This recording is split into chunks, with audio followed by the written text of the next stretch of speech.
सबसे गुण लेने की शिक्षा बाबा ने दी। ब्रह्म कुमारी गुलजार मोहिनी जी कहती हैं कि बाबा ईश्वरीय ज्ञान और सद्गुणी भावना की बात अनेक विधियों से समझाते थे।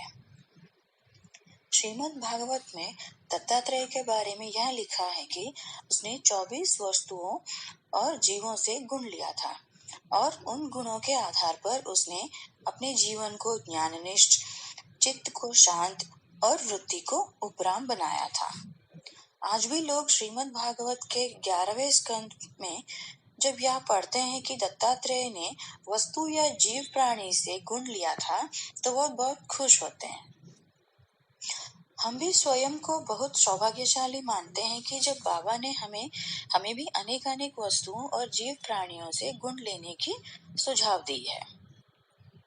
उन्होंने हमारी मनोवृत्ति ही ऐसी बना दी कि हम हर एक चीज अथवा व्यक्ति से गुण ही ग्रहण करें।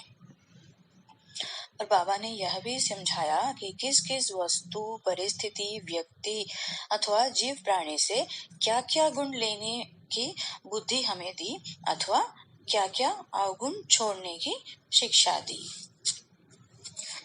तो बाबा यहाँ पे बताते हैं कि कौन कौन से चीजों से हम क्या क्या गुण प्राप्त कर सकते हैं। पहला है सागर से गंभीरता आदि गुण। गुलजार दादी बताती हैं कि जब उनके समय पर बाबा के साथ जब वो सागर के किनारे जाकर बैठते थे तब बाबा मधुर और स्नेहयुक्त शब्दों में बताते थे, बच्चे सागर की लहरें देख रहे हो? देखो सागर की लहरें कैसे बच्चों के पांव तक आती हैं और फिर वापस चली जाती हैं। आप भी तो ज्ञान सागर यानी परमपिता परमात्मा के बच्चे हैं ना। आप इस सागर से यह गुण ग्रहण करो कि अगर आपके मन में कभी माया की लहरें उठे तो आप भी उन्हें ऐसे ही वापस लौटा दिया करो। और फिर कहते, बच्चे देखो लोग सागर में कचरा, कूड़ा आदि डाल देते हैं, वह सागर के अंदर नहीं जाता बल्कि ऊपर ऊपर ही रह जाता है। इस सागर की तरह आप बच्चों का भी स्वभाव होना चाहिए, जो कि बच्चों के मन के अंदर भी कहीं भी कचरा नहीं ठहरना चाहिए। और कई बार बाबा ये भी कहते कि गोताखोरों की ओर इशारा करते और बोल रहे थे, बच्चों देखो गोताखोर सागर में काफी नीचे जाकर हीरे, मोती, रतन आदि ले आते हैं। आप भी ज्ञान सागर शिव बाबा के ज्ञान की गहराई में जाओ तो आपको बहुत सारी अनमोल रतन, हीरे, मोती मिलेंगे। इस प्रकार बाबा हमें गुण ग्राहक बनने की ट्रेनिंग भी देते रहते थे। फिर हमें कुछ समय आत्मा के स्वरूप में स्थित करा के और कहते, बच्चे देखो सागर कितना शांत, गंभीर, मर्यादित और भीतर में धैर्यवत भी है। भले ही इसके ऊपर लहरें हैं परंतु नीचे देखा जाए तो वह सदा शांत होता है। आप भी ऐसे ही शांत तथा धैर्यवत हो जाओ। सागर के किनारे पर पड़े शालिग्रामों की ओर इशारा करते हुए बोलते, यह देखो पानी की लहरें और छींटों से पत्थर भी घिस घिस कर पूजनीय शालिग्राम हो गए हैं। ऐसे आप भी कठिनाइयों को सहन करेंगे और ज्ञान सागर की लहरों में लहराएंगे तो एक दिन आप भी ऐसे ही साफ और पूजनीय अर्थात पावन बन जाओगे। दूसरा पॉइंट है प्रकृति के तत्वों से गुण लेना। इसमें पहला है अग्नि। वास्तव में बाबा हर एक तत्व से कोई न कोई गुण ग्रहण करने की शिक्षा देते थे और कहते, बच्चे अग्नि में तपाने से ही सोने को शुद्ध किया जा सकता है। अग्नि सब कचरे को जलाकर भस्म कर देती है। इसी प्रकार आत्मा को पवित्र बनने के लिए योग ही अग्नि है। शिव बाबा की याद से आत्मा का जन्म जन्मांतर का मैल धुल सकता है। आगे है वायु। इसका दृष्टांत देते हुए वे बाबा कहते, मीठे बच्चे योगाभ्यास करने से आत्मा में शरीर भान नहीं रहता और उससे पापों का बोझा भी उतरता है और योग युक्त होने से मनुष्य स्वयं को वायु के समान हल्का अनुभव करता है। उसे थकावट महसूस नहीं होती, सुस्ती नहीं आती और शरीर की स्थूलता नहीं खींच सकती। फिर कभी बाबा कहते, बच्चे, बाहर में बेहद में खुली हवा में जाने से दिल को खुशी और ताजगी महसूस होती है। अंदर बंद कमरे में रहो तो ऐसा लगता है कि गर्मी में बैठे हों, जैसे जेल में बैठे हों। इसी प्रकार जो बच्चा अपनी बुद्धि को बेहद में टिकाता है, अर्थात जो संकुचित विचार वाला न होकर विशाल बुद्धि वाला होता है, सभी से मिलजुल कर रहता हो, अच्छे विचार करता हो, वह भी सदा ताजा और खुश रहता हो। जो हद में बैठता है, अर्थात छोटे ही दायरे में स्वयं को सीमित रखता है, वह भी मूंझा हुआ यानी उलझा हुआ और उदास सा लगता है। अगला है जल। जैसे पानी में वस्तुओं को धोने पर शुद्ध करने का जो गुण होता है पानी में, उसी बात को लेके बाबा कहते, बच्चे, गंगा में स्नान करने से शरीर स्वच्छ होता है, परंतु आत्मा को धोने के लिए तो ज्ञान गंगा में स्नान करने की आवश्यकता है। जो लोग सोचते हैं कि जल गंगा में स्नान करने से पाप धुल सकते हैं, तो वह गलत है। जैसे आप शरीर को प्रतिदिन स्नान कराते हो, वैसे ही आत्मा के लिए भी ज्ञान स्नान किया करो। देखो, जल एक जगह पर ठहरे तो दुर्गंध आता है, वैसे ही इस बात को ध्यान में रखकर आप ज्ञान गंगाओं को भी एक जगह बैठना नहीं चाहिए, बल्कि जगह जगह पर जाकर दूसरों को ज्ञान जल से पावन करने की सेवा करनी चाहिए। अगला है चंद्रमा। चंद्रमा के शीतलता रूपी गुण की ओर ध्यान आकर्षित करते हुए बाबा कहते कि आप भी इसके समान शीतल बनो और 16 कला पवित्र बनो। अब अपनी ज्ञान और पवित्रता की कलाओं को बढ़ाकर पूर्णमासी की स्टेज तक ले जाओ।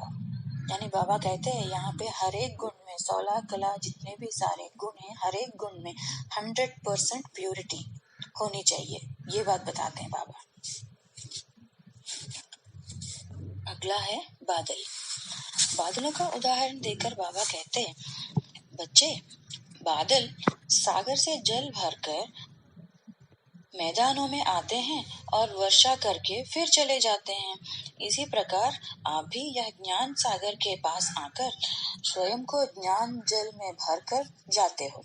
फिर यहाँ से जाते ही आपको दूसरे पर ज्ञान वर्षा करनी चाहिए, ताकि वे भी हरे भरे हो जाए।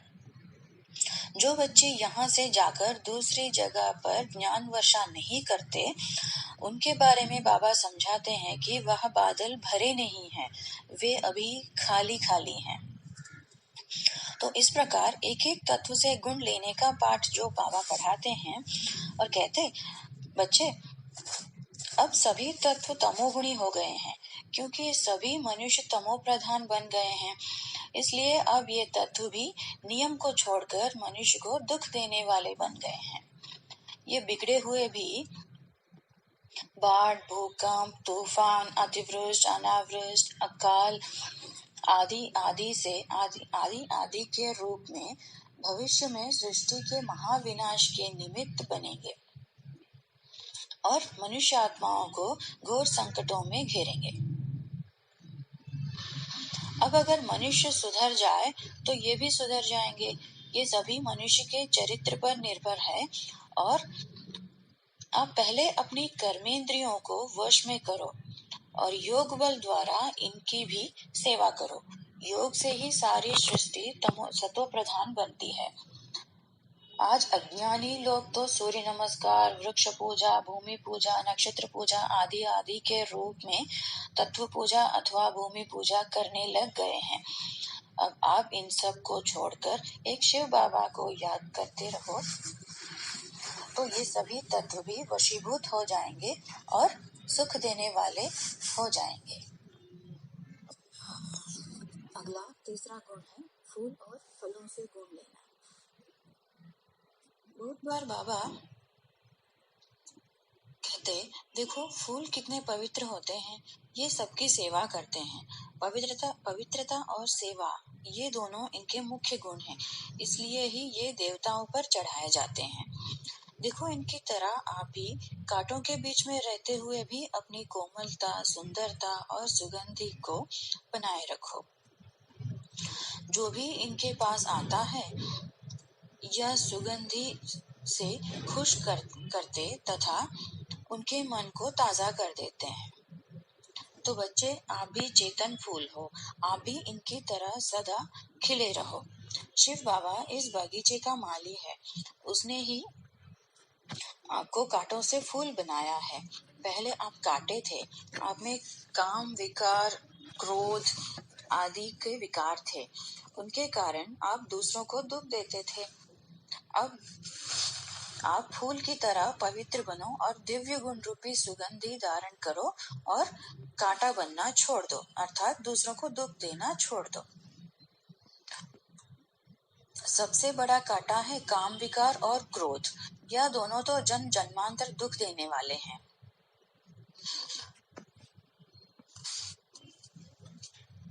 यह कलियुगी दुनिया एक जंगल ही तो है, और शिव बाबा आकर इस जंगल में ज्ञान वर्षा से जंगल में मंगल भर रहे हैं, और हम सब कांटों को फूल बनाने की कोशिश में लगे हैं। और बाबा आगे कहते हैं कि बगीचे में तो अभी बहुत सारे वैरायटी फूल होते हैं, तो हर एक फूल का एग्जाम्पल लेके अब बाबा बता रहे हैं। जैसे गुलाब का फूल है, उसका गुण बता रहे हैं। देखो गुलाब के फूल में तो यह गुण है कि उसकी सुगंधि बहुत लुभाने वाली होती है, उसकी बनावट बहुत सुंदर होती है, उसका रंग ढंग भी कितना अच्छा लगता है। तो आप भी गुलाब की तरह खुशबूदार बनो और सदा खिलते हुए हर्षित मुख में रहो। और दूसरा फूल है कमल फूल। इसका यह गुण है कि पानी के अंदर कीचड़ पानी या गंदा पानी या दलदल में रहते हुए भी उससे न्यारा और प्यारा रहता है। उसका यह गुण आपको भी धारण करना चाहिए। और अगला फूल बता रहे हैं सूर्यमुखी का यह जो गुण है, जिधर जिधर सूर्य होता है यह फूल अपना चेहरा उधर उधर मोड़ लेता है। तो इस गुण को आपके जीवन में भी उतारो। आपका मन भी सदा ज्ञान सूर्य परमपिता परमात्मा की ओर लगा रहना चाहिए, अर्थात शिव बाबा से ही राय लो और ब्रह्मा बाबा के ही आचरण को देखो। और अगला फूल बता रहे रात की रानी। इसका यह गुण है कि यह रात को बहुत सुगंधित होता है। आप भी इस कलयुग रूपी रात्रि में सबको दिव्य गुणों की सुगंधि दो। इस प्रकार बाबा चमेली, चंपा, मोती आदि के भी गुण बताते गए। वे कहते कि भले ही यह फूल छोटे हैं, परंतु इनमें खुशबू बहुत अच्छी है। कई फूल देखने में सुंदर हैं, कई फूलों की बनावटी बहुत सुंदर है। और फिर बाबा कहते कि शिव बाबा को आँख के फूल ही चढ़ाते हैं। देखो लोग शिव बाबा पर आँख के फूल ही चढ़ाते हैं। आपके स्वभाव में भी जो कड़वापन है, मतलब कटुत्व है, वह शिव बाबा के हवाले कर दो, उसे भेंट कर दो। और फिर बाबा कहते छुई मुई को हाथ लगाते ही वह मुरझा जाती है अथवा सिकुड़ जाती है। आपको वैसा नहीं बनना चाहिए। ऐसा नहीं होना चाहिए कि कोई आपको कड़वी बात कहे और आपके चेहरे पर मुरझावट आ जाए। जैसे कि टूह का फूल रंग रूप और दिखावे की दृष्टि से तो अच्छा है, परंतु उसमें सुगंध जरा भी नहीं होती। तो आपको उस फूल की तरह नहीं बनना है, जो दिव्य गुण की सुगंधी तो हो ही नहीं, केवल दिखावा मात्र हो। और फिर बाबा कहते मैं यहाँ, मतलब पांडव भवन में, उस बगीचे में सभी प्रकार के फूल लगाऊं, और जो भी बच्चे बाहर से यहाँ आएंगे उनसे पूछूंगा कि बताओ आप छुई मुई हो, आँख के फूल हो या टू के फूल तो नहीं हो। आप में कौन कौन से फूलों के गुण हैं? जिन बच्चों में दिव्य गुणों की सुगंधी नहीं होगी अथवा जो कमल फूल के समान न्यारे प्यारे नहीं होंगे, उन्हें मेरे बात सुनकर लज्जा तो आएगी और वह गुण धारण करने का पुरुषार्थ करने लगेंगे। कोई कोई बच्चे जब बाबा को फूलों की माला भेंट करते थे तो बाबा कहते, नहीं बच्चे, मुझे तो आप चेतन फूल अथवा मानवी फूल यानी ह्यूमन फ्लावर्स चाहिए, जिन्हों में सतयुगी सृष्टि रूपी बगीचे में लगा सकूं। बच्चे, साधु और महात्मा लोग ही जन्म जन्मांतर अब आत्माओं से फूल और पुष्पमालाओं की भेंट लेते आए हैं, परंतु मैं कोई साधु सन्यासी नहीं हूँ। मैं तो आप सभी आत्माओं का पिता हूँ। मैं आपसे फूल लेने नहीं, आपको फूल बनाने आया हूँ। परंतु मैं देखता हूँ कि कई बच्चे तो अभी तक कांटे से बदलकर कलियां बने हैं, अभी वे खिले नहीं हैं और अभी उनमें सुगंधी नहीं है जिससे कि वे दूसरों की सेवा कर सके। अभी तो स्वयं उनकी मैं देख रेख और सेवा करने की जरूरत है। अभी उन पर माली को पूरा ध्यान देने की जरूरत है, वरना कई बच्चों को तो माया रूपी चिड़िया बड़ा होने से भी पहले खा जाती है अथवा कईयों को माया का तूफान लग जाता है और वे गिर जाते हैं। और बाबा कहते, बच्चे, बाप को गुलदस्ता देना चाहते हो तो इसके लिए यह पुरुषार्थ करो कि अन्य जो कांटे सहित मनुष्य हैं उनको भी फूल बनाओ, फिर उनकी ज्ञान सेवा करके हर एक में दिव्य गुणों की सुगंधी भर कर उन्हें इकट्ठा करके बाबा के पास ले आओ। उन्हें परस्पर प्रेम सूत्र में बांध कर लाना ही गोया बाबा के पास फूलों का गुलदस्ता लाना है। ऐसा गुलदस्ता बाबा स्वीकार कर सकता है और उनकी सुगंधी से खुश भी हो सकता है। मैं जानता हूँ कि उसमें भी सब तरह के फूल होंगे, कई तो फूल भी नहीं हरे पत्ते भी होंगे। गुलदस्ते में वो भी शोभा देते हैं। हरे पत्ते वे नर नारी ही जिनमें ज्ञान की सुगंध तो है, परंतु उनमें दिव्य गुणों की सुगंधी नहीं है और वे इस दैवी गुलदस्ते के बाहर बाहर दूर दूर रहते हैं। अब आप ही स्वयं से पूछो कि आप फूल हैं या पत्ते। और इस प्रकार बाबा फूलों का नाम ले लेकर भी पवित्रता, दिव्य गुण रूपी सुगंध, माया से अलिप्तता आदि आदि गुण हम बच्चों में भरते रहते, जिसमें ज्ञान का रस भर जाता, जो योग से पक जाता, बाबा उसे फल मानते। इसलिए बाबा बार बार पूछते, बताओ, आप कली हो, फूल हो या फल हो, आप में कहाँ तक ज्ञान का रस, योग का मिठास अथवा परिपक्वता और पुष्प जैसी सुगंध भरी है। और फिर बाबा समझाते कि सभी बच्चों को नम्र स्वभाव का भी होना चाहिए, जैसे कि फलों से लदा हुआ वृक्ष झुक जाता है ताकि लोग सहज रीति से उन फलों को तोड़ सकें। यदि किसी में नम्रता नहीं है तो बाबा समझाते कि उसे अभी फल और फूल नहीं लगे, बल्कि वह सूखा हुआ वृक्ष है। अगला चौथा पॉइंट है जीव प्राणियों से गुण लेना। बाबा जीव प्राणियों से भी गुण ग्रहण करने तथा अवगुणों को छोड़ने की शिक्षा देते थे। मोर और मोरनी के संबंध को भी पवित्र बताते हुए बाबा कहते कि श्री कृष्ण के मुकुट में जो मोर पंख है वह वास्तव में पवित्रता का सूचक है। मोर ही वास्तव में राष्ट्र पक्षी बनाए जाने के योग्य है, क्योंकि वह सतयुगी पवित्रता का प्रतीक है। और बाबा बोले, बच्चे, आप भी मोर मुकुटधारी बनने के लिए इस जन्म में योगी और निर्विकारी बनो, तो फिर सतयुग में आपको राजाई तख्त मिलेगा। आज तक भी लोगों में यह रिवाज है कि वे पुस्तकों में मोर पंख रखते हैं। उनका विश्वास है कि इसके फलस्वरूप विद्या अध्ययन में सफलता मिलती है। वे धर्म ग्रंथों पर अथवा महात्माओं पर भी मोर पंख का बना हुआ चवर या पंखा झुलाते थे।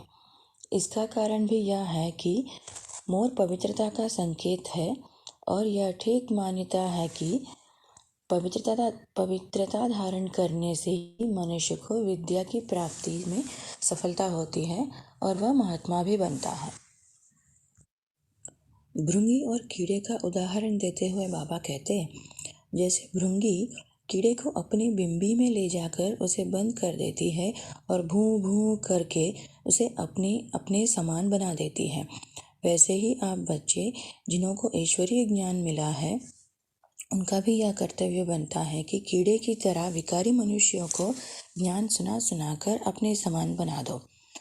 भृंगी और ब्राह्मणी लगभग एक जाति है, अर्थात शब्द मिलते जुलते हैं। आप भी ईश्वरीय ज्ञान की गुंजार से शूद्रों को ब्राह्मण बनाने का उच्च कर्तव्य करो। यह गुण आप भृंगी से सीखो। अगला क्षमा और परवाने के उदाहरण में ये बताते,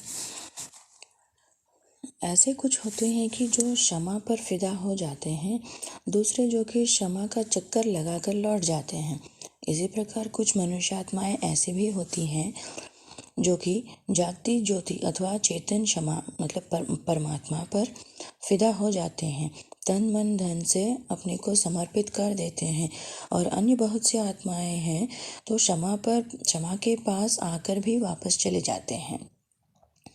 ऐसी बहुत आत्माएं हैं जिन्हें हम बताते हैं कि परमपिता परमात्मा शिव आकर अपना कर्तव्य कर रहे हैं, परंतु वे आकर और सुनकर लौट जाते हैं। अब आप बच्चे सच्चे परवाने से यह गुण लेकर शिव बाबा पर कुर्बान हो जाओ। अगला बाबा सर्प का भी उदाहरण में यह बताते कि सर्प में भी वह अपनी पुरानी खाल सहज ही छोड़ देता है।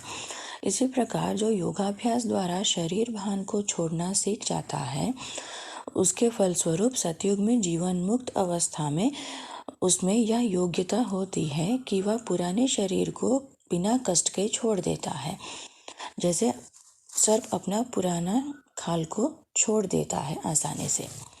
इस दृष्टिकोण से तो सर्प में भी एक ऐसा गुण है जो कि आज के मनुष्य में नहीं है। इस योग्यता को धारण करने के लिए मनुष्य को योगाभ्यास करना चाहिए।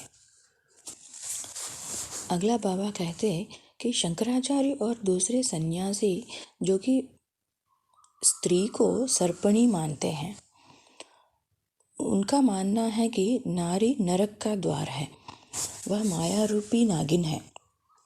बाबा समझाते कि वास्तव में ऐसा मानना गलत है, क्योंकि इस संसार में यदि स्त्री नागिन है तो पुरुष भी नाग है। दोनों ही एक दूसरे को काम विकार रूपी का विष पिलाते हैं और आखिर में दोनों ही एक दूसरे को डसते हैं। और बाबा कहते कि लोगों को काम रूपी विकार को छोड़ देना चाहिए और विशेष तौर पर माताओं को ब्रह्मचर्य व्रत को धारण करके स्वर्ग का द्वार बनने का कर्तव्य करें और स्त्री पुरुष दोनों ही घर में रहते हुए काम विकार पर विजय प्राप्त करें। और फिर बाबा गधे का भी मिसाल देते हुए कहते हैं, आप जितना भी गधे को श्रृंगार से सजाओ, आखिर में जाकर वो कीचड़ धूल मिट्टी आदि लगाकर पहले जैसा ही बनाता है। तो इसी प्रकार कुछ लोग ऐसे ही होते हैं जिन्हें आप ज्ञान रूपी आभूषणों से कितना भी सजाया जाए, फिर भी जाकर विकार रूपी धूल से लथपथ हो जाते हैं। और बाबा कहते हैं कि आप बच्चों को ऐसा करना नहीं चाहिए। और बाबा कछुए का भी एग्जाम्पल लेते हुए बताते, बच्चे जैसे कछुआ कार्य कर लेने के बाद कर्मेंद्रियों को अपने अंदर समेट लेता है, वैसे ही आप बच्चों को भी ऐसे आवश्यक होना चाहिए कि कार्य व्यवहार करने के बाद कर्मेंद्रियों को समेट ले और देह से न्यारे होकर शिव बाबा परमपिता परमात्मा की स्मृति में स्थित हो जाए। अगला बाबा मधुमक्खी का भी मिसाल देते हुए बताते, यह गुण तो मधुमक्खी तो सभी फूलों से रस को ले लेती है। और इसका दूसरा भी गुण है कि सभी मधुमक्खियाँ अपनी रानी के पीछे जाती हैं। जब रानी एक छत्ता छोड़कर दूसरे तक जाती है तो सारी मधुमक्खियाँ उसके पीछे पीछे जाती हैं, मतलब रानी के पीछे ही सदा रहती हैं। इसका दृष्टांत देते हुए बाबा कहते हैं कि कल्प के अंत में सभी मनुष्य आत्माएं भी इसी प्रकार शिव बाबा के पीछे पीछे परमधाम रूपी छत्ते की ओर चले जाएंगे। हंस में जो मोती चुगने की विशेषता है, बाबा कहते हैं कि आप हंस और हंसनिया हो, क्योंकि आप ज्ञान रूपी मोती चुगते हो और कंकड़ पत्थर को छोड़ देते हो। आपको बगुले का संग नहीं करना चाहिए, क्योंकि हंस और बगुले का कोई मेल नहीं है। माया की तुलना बाबा अजगर या ग्राह माने मगरमच्छ, उससे किया करते थे और ज्ञानवान बच्चों की तुलना हाथी से करते थे। बाबा कहते, बच्चे सदा सावधान होकर चलना, कहीं ऐसा ना हो कि माया रूपी ग्राह आपको पकड़ ले। शिव बाबा को याद करते रहोगे तो माया रूपी ग्राह से छूट जाओगे, वरना माया ऐसा अजगर है कि यह मनुष्य को पूरा निगल जाती है, अर्थात उसका सारा ज्ञान चट कर जाती है। अगला उदाहरण है ऊंट पक्षी का। तो बाबा यह कहा करते कि इस पक्षी की गर्दन आदि ऊंट की तरह होती है और शरीर पक्षी जैसा। इस पक्षी के बारे में एक कहावत होती थी। किसी ने पक्षी से कहा, उड़ो, तो उस पक्षी ने जवाब दिया, मैं तो ऊंट हूँ, मैं उड़ कैसे सकता हूँ। तो फिर दूसरे ने कहा, अच्छा, अगर आप ऊंट हो, उड़ नहीं सकते, तो ये सारा सामान आपके ऊपर लद कर चलो। तब वह बोला, मैं सामान लाद कर चल कैसे सकता हूँ, मैं तो पक्षी हूँ। मतलब यहाँ कहने का भाव था कि करना कुछ भी नहीं चाहता, क्योंकि हर एक बात का कोई ना कोई उत्तर देना होता है, बहाना बनाना होता है, यूं ही बहानाबाजी करना है। तो इस पक्षी का उदाहरण देते हुए बाबा कहते, जो ज्ञाननिष्ठ बच्चे हैं वह इनकार नहीं करते, वह बहाना नहीं करते। जिनमें ज्ञान का पूरा धारणा नहीं होती है, जिनमें आलस्य का विकार होता है, वे ऊंट पक्षी की तरह कोई न कोई जवाब देते रहते हैं, बहाना बनाते रहते हैं। बाबा कहते कि आप बच्चे इस ऊंट पक्षी की तरह मत बनो। अगला उदाहरण लिया है बाबा ने चातक और मछली का। यहाँ बताते हैं कि चातक बारिश के पानी के लिए तड़पता है और मछली भी पानी के बिना नहीं रह सकती। ऐसे ही मनुष्य को ज्ञान का चातक होना चाहिए, मतलब ज्ञान सागर शिव बाबा अब जो ज्ञान वर्षा कर रहे हैं उसके बिना उसे एक दिन भी नहीं रहना चाहिए। और बाबा आगे तोते का भी उदाहरण लिया और बताते, तोते में भी दो प्रकार होते हैं, एक तो कंठी वाला होता है, दूसरा बिना कंठी के। इसी प्रकार ईश्वरीय ज्ञान सुनने वाले बच्चे भी दो प्रकार के होते हैं। एक तो वो ज्ञान सुनने के बाद जाके दूसरों को भी सुनाते हैं, और दूसरे ऐसे होते हैं कि ज्ञान सुनने के बाद वो दूसरों को सुना नहीं सकते। और बाबा कहते, आप सभी को कंठी वाले तोते बनना चाहिए, मतलब जो ज्ञान सुनने के बाद दूसरे को भी सुना सके। ज्ञान लेने वाला जो मनुष्य शिव बाबा के कहने के अनुसार न चले, उसके लिए बाबा कहते कि वह बेलगाम घोड़ा या घोड़ी है। जैसे बेलगाम घोड़ा अपने मालिक से स्वयं को छुड़ाकर भाग जाता है और किसी वृक्ष या मोटर या किसी दीवार से टकराकर खड्डे में गिर जाता है और टांग आदि तुड़वाकर सिर फोड़कर होता है, वैसे ही उस मनुष्य का हाल होता है जो अपने मन, वचन और कर्म की लगाम शिव बाबा के हाथ में न दे, अर्थात उनकी श्रेष्ठ मत के अनुसार न चले। बाबा कहते हैं कि ज्ञानवान बच्चे जो हैं वह बेलगाम घोड़े के जैसे न बने। और बाबा बंदर का भी मिसाल देते हुए कहते हैं कि बंदर में पांचों विकार प्रधान होते हैं। उसमें मोह भी इतना होता है कि अपने बच्चे को अपने सीने से लगाए रहती है। उनमें क्रोध और अहंकार भी बहुत होता है, इतना कि यदि हाथी अपने सामने से गुजरे तो वह उनसे कमज़ोर होते हुए भी हाथियों पर घुर घुर करते हैं। उनमें काम भी बहुत होता है, तभी तो वे ढेर सारे बच्चे पैदा करते हैं। लोभ उनमें इतना होता है कि आप यदि उनके आगे चने डालो तो खाकर पेट भर लेने के बाद भी और भी डालेंगे तो वह फिर भी अपनी तरफ खींच लेते हैं सारे चने। इस प्रकार बंदर या बंदरिया का उदाहरण देकर बाबा कहते कि आज सभी मनुष्य बंदर से भी तुच्छ हो गए हैं। उनमें पांचों विकार तो भरे हुए हैं। इनके अतिरिक्त वे परमपिता परमात्मा के बारे में भी कुछ नहीं जानते। और बाबा कहते हैं कि अब शिव बाबा बंदर से मंदिर लायक बनाने आए हैं। आज सभी मनुष्य बंदर अथवा लंगूर हो गए हैं। वे लड़ते रहते हैं और विकारों में जकड़े हुए हैं। अब इन्हीं बंदरों को माया रूपी रावण से ज्ञान रूपी बाणों द्वारा लड़ना सिखाकर शिव बाबा लंका जलाने की तैयारी कर रहे हैं। अतः आप सभी को बंदरपन छोड़कर बंदरिया जैसी मोह ममता त्याग कर शिव की वानर सेना में भर्ती होना है। माया रूपी रावण पर विजय प्राप्त करना है। अगला बाबा बिच्छू से भी उदाहरण लेते हुए बताते कि बिच्छू पहले डंक से देखता है कि यह जगह नरम है या सख्त। जगह को नरम पाकर ही वह डंक मारता है। इस प्रकार इतनी समझ तो बिच्छू में है कि कहाँ डंक मारना है और कहाँ नहीं काटना। इससे ज्ञानवान मनुष्य को यह गुण लेना चाहिए कि वे ईश्वरीय ज्ञान उसी को दें जो उसे कुछ सुनने की इच्छा रखते हों, अर्थात जिसके मन में सुनाने वाले के प्रति कुछ नरमी हो, वरना सुनाना व्यर्थ है। इस प्रकार बाबा इस विष जीव से भी गुण लेने की शिक्षा देते हैं। जिन मनुष्यों की सदा काम की दृष्टि वृत्ति बनी रहती है, उनके बारे में बाबा कहते हैं कि ये तो कामी कुत्ते हैं। जैसे कुत्ते कई बच्चे पैदा कर लेते हैं और उनमें वासना बहुत अधिक होती है, वैसे ही यह मनुष्य भी हैं। और बाबा कहते हैं, देखो आज मनुष्य कितना गिर गया है। अपने परमपिता परमात्मा को भूलने के कारण वह गॉड से बदलकर डॉग बन गया है। और कहते कि यह कुत्ते जैसे वासनापूर्ण स्वभाव छोड़ो और पवित्र बनो। और अगला बाबा एग्जाम्पल लेते उल्लू का, और यहाँ बताते उल्लू के भी दिनों में कुछ नहीं दिखाई देता, यहाँ तक कि सूर्य भी दिखाई नहीं देता।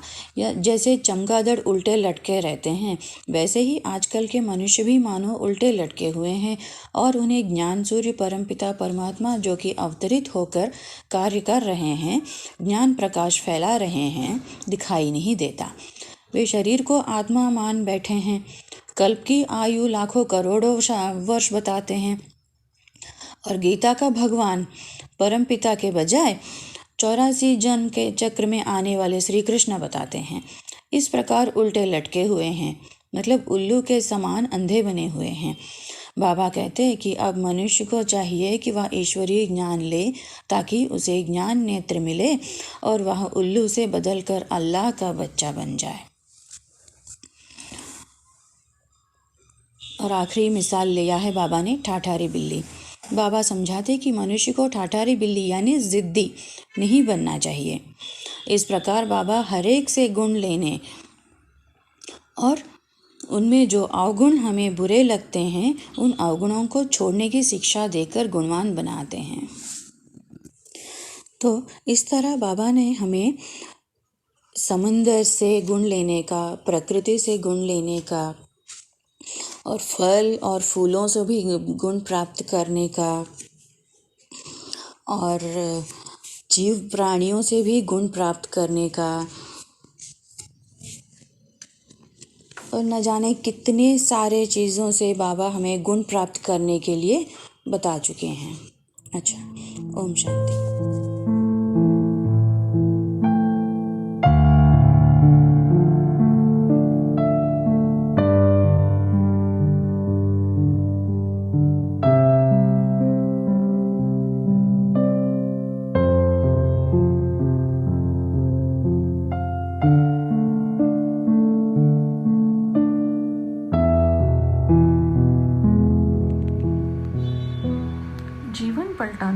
अद्भुत कहानी पार्ट 2 का ये चैप्टर 13 है।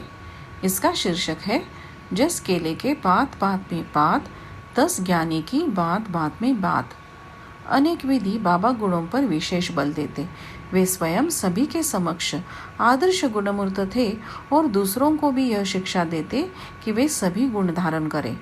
ब्रह्म कुमारी हृदय मोहिनी जी ने इसके बारे में बताया है कि बाबा को हर बात का अनुभव खूब अच्छी तरह था, तो इसीलिए तो शिव बाबा ने उन्हें साकार माध्यम बनाया। बाबा यहाँ के रस्म रिवाजों, प्रथाओं और तौर तरीकों से भली भांति परिचित थे।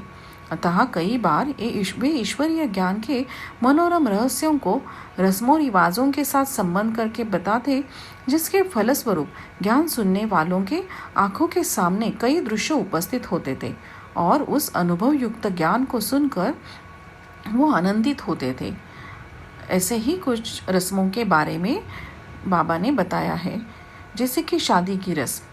शादी का रस्म उल्लेख करते हुए बाबा कहते, इस रस्म में यह होता है कि पति पत्नी का पल्ला बांध देते हैं और फिर पत्नी अपने पति के पीछे पीछे कदम उठाती है। इसका स्पष्टीकरण देते हुए बाबा कहते कि आत्माओं का पति जो परमात्मा है, उससे मन की लगन जोड़ना ही गोया परमात्मा से पल्ला बांधना है और परमपिता परमात्मा की आज्ञाओं का पालन करना ही कदम ब कदम उस परमेश्वर रूपी पति के पीछे चलना है। जो आत्मा परमात्मा रूप पति को वर लेती है, वह निश्चय ही उसके पीछे पीछे चलती है और उसकी वफादार होकर रहने का प्रण लेती है। शादी के समय दूल्हे जो तलवार लेकर चलते हैं, उसका बाबा आध्यात्मिक रहस्य बताया करते। बाबा कहते कि पत्नी और पति के बीच तलवार होने का यह भाव है कि दोनों के दैहिक संबंध के बीच में ज्ञान की तलवार हो। देखा जाए तो यह बात बिल्कुल ठीक है। गीता में भी कहा गया है कि हे वत्स, तू काम रूपी महाशत्रु को ज्ञान रूपी तलवार से जीत। परंतु आज लोग इस रस्म के पीछे जो धर्म तत्व है, उसको न जानकर उसकी अन्य व्याख्याएं करते हैं। बारात के आगे दीपक लेने की एक प्रथा जो है, जिसका जिक्र बाबा किया करते थे कि ये एक रिवाज था कि बारात के आगे आगे चलने वालों के सिर पर एक हांडी रख जाती और उसमें एक दीपक जलता रहता, जिसकी रोशनी उस हांडी में से दिखाई देती रहती और बाकी बाराती खुशी के गीत गाते हुए उसके पीछे चलते रहते। बाबा बताते कि वह जलता हुआ दीपक वास्तव में जागती ज्योति परमात्मा का प्रतीक है और उसके पीछे पीछे चलने वाली हम सभी आत्माएं ही रूहानी बारात है।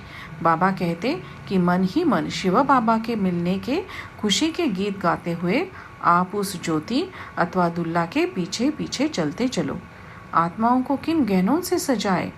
बाबा समझाते, सभी आत्माएं उस एक शिव परमात्मा की सजनियां है। सभी का साजन एक परमात्मा शिव है।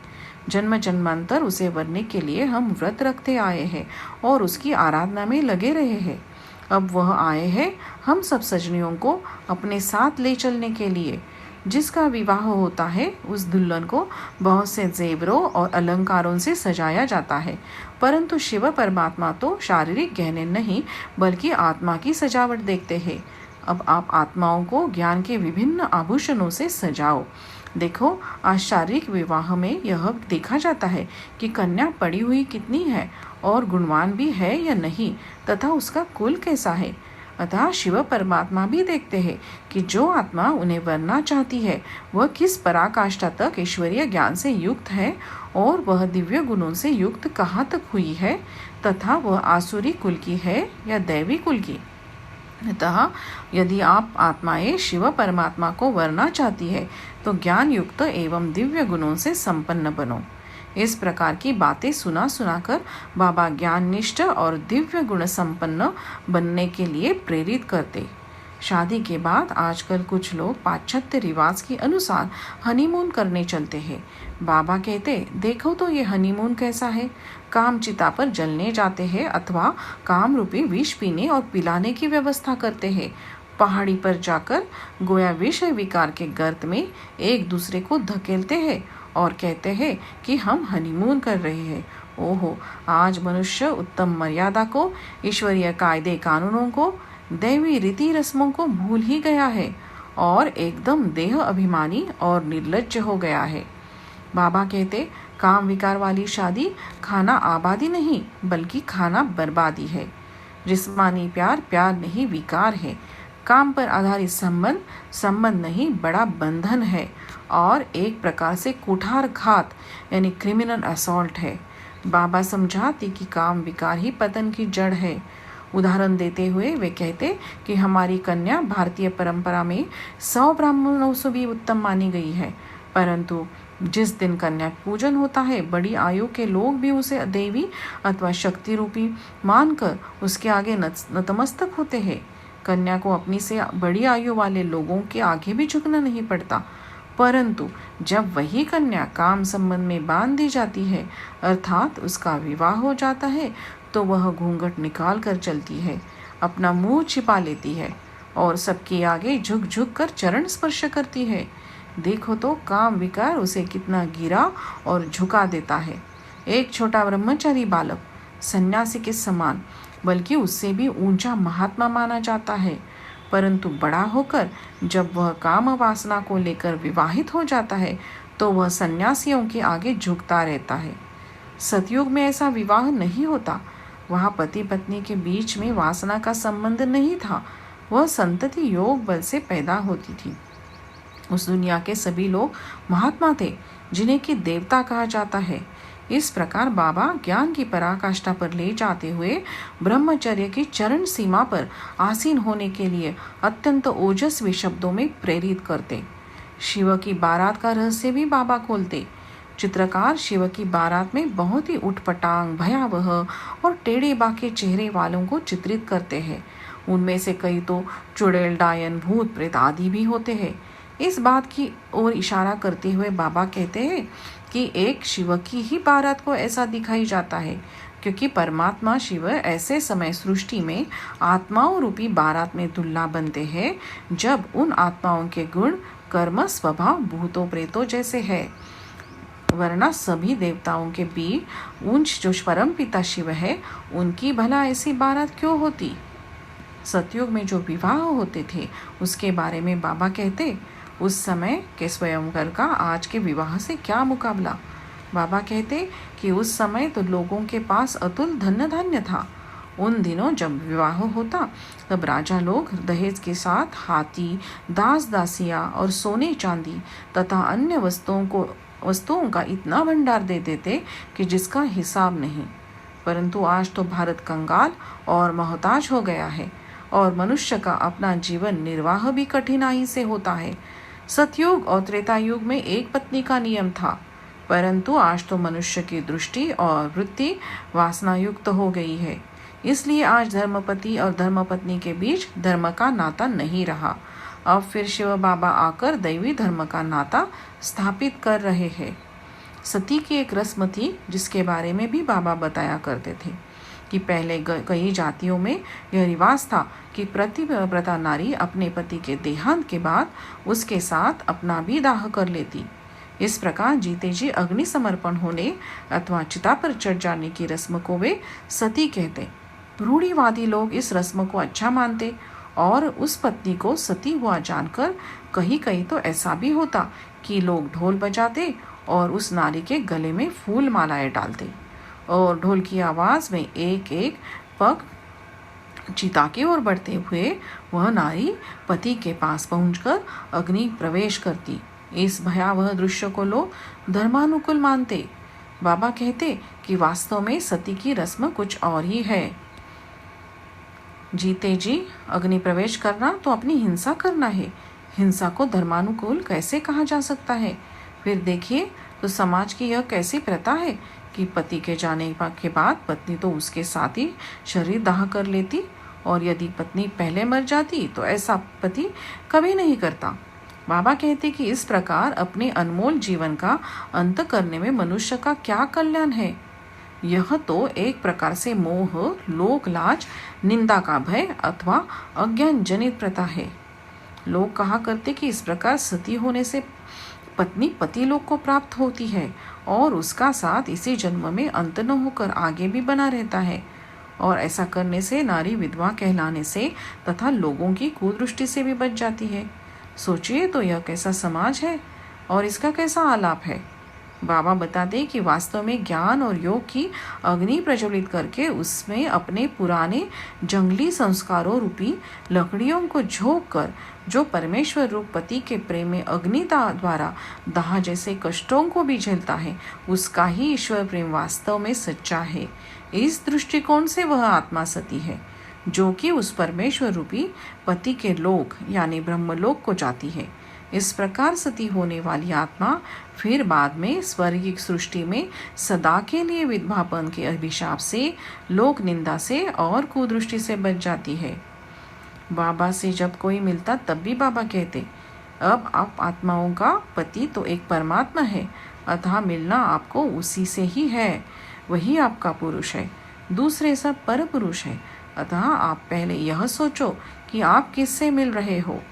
आप शिव परमात्मा की याद में रहकर उसी से मिलो तो कुछ कल्याण भी होगा। उस एक ही प्यार निस्वार्थ और कल्याणकारी भी है।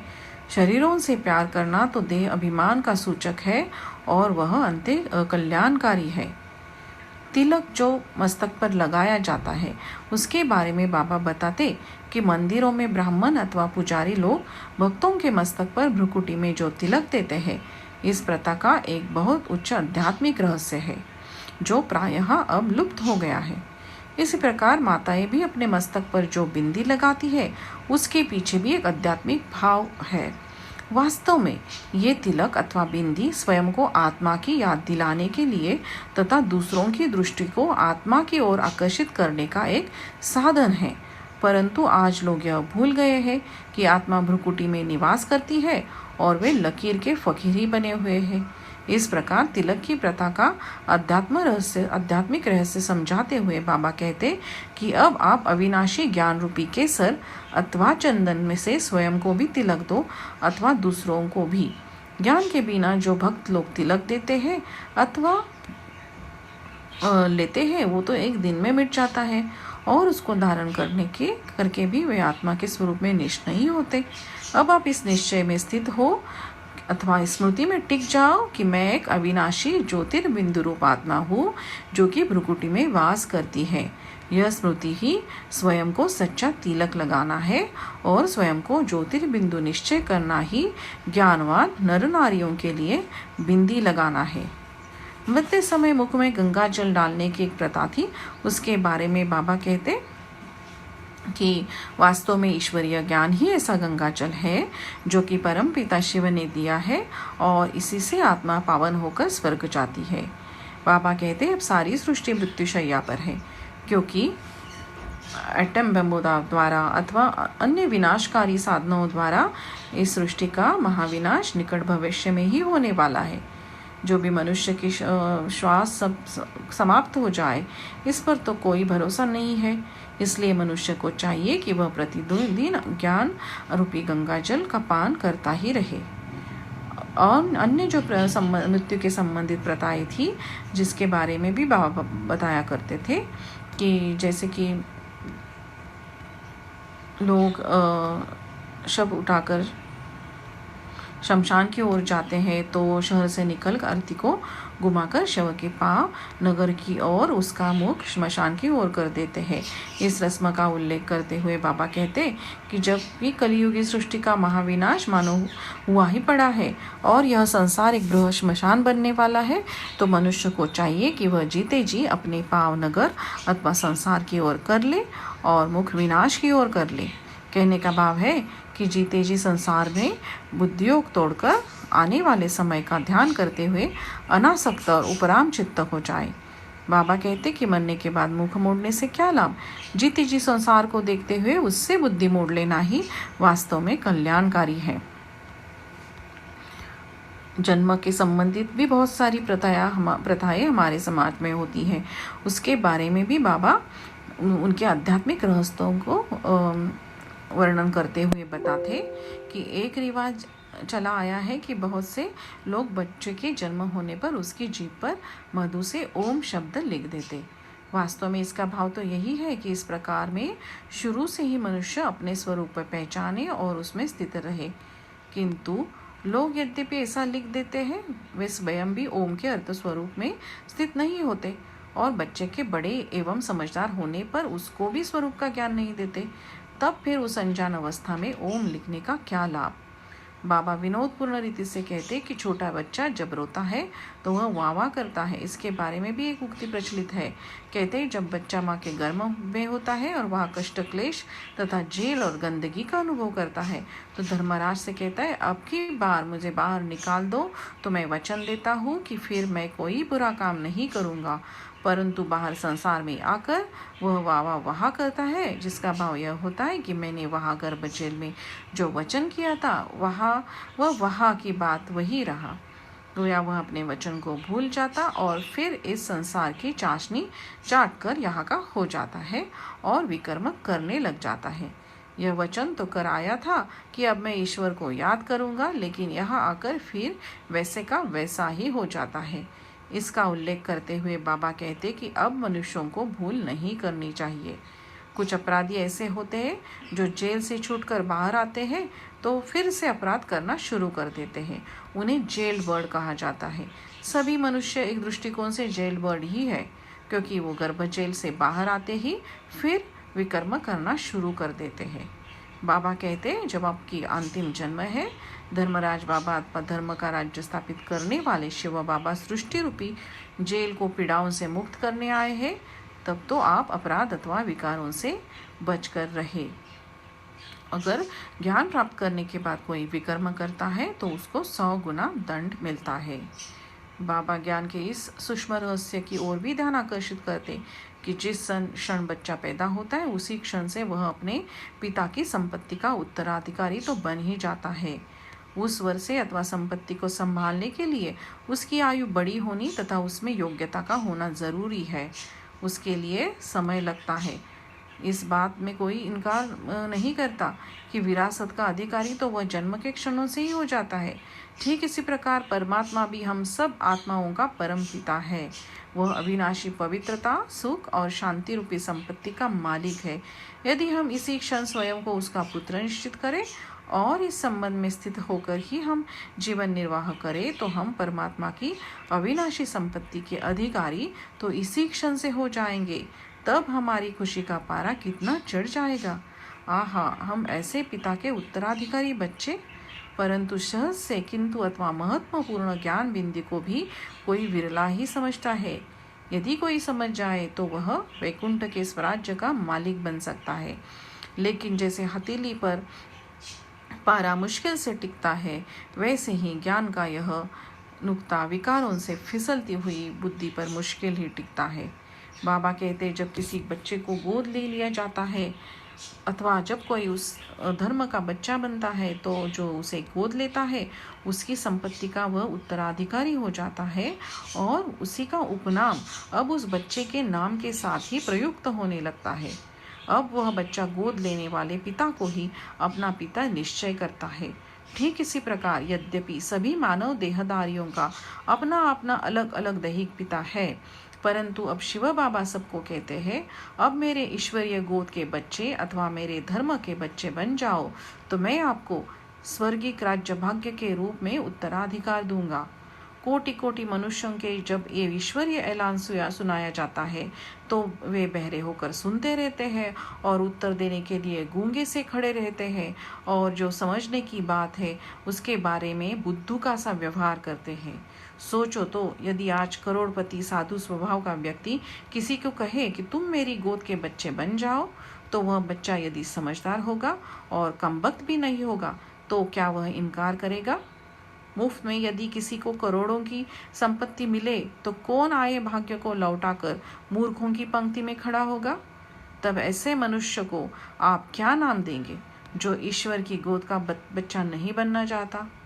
इस प्रकार अन्य बहुत सी प्रथाओं, रस्म रिवाजों आदि आदि के भी मनोरम अध्यात्म तत्व को दर्शाते हुए बाबा वास्तविकता में टिकाते और आध्यात्मिक एवं पवित्र जीवन के परम शिखर पर ले जाने के लिए सहायक शक्ति का कार्य करते।